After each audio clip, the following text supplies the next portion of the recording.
Hi అండి. Saturday పూజ vlog ఇది.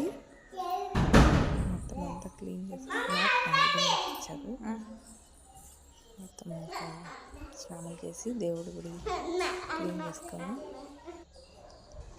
గడపకి పూజ ఇచ్చుకొని అందరూ ముగ్గేయడం రావదు, అంత టైల్స్ కదా ఉండదు. ఇది బిఫోర్ ఆఫ్టరు. ఎక్కువ ఫొటోస్ ఏమి ఉండవు దేవుడి గుడిలో, తక్కువగానే ఉంటాయి. అలా సింపుల్గా సాటర్డే పూజ చేసుకున్నాను. బాగా అనిపిస్తుంది హ్యాపీగా మనసుకి.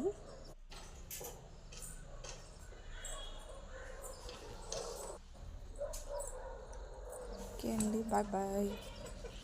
ఇది వాటి వీడియో. మరో వీడియోతో నేను టాటా, బాయ్ బాయ్.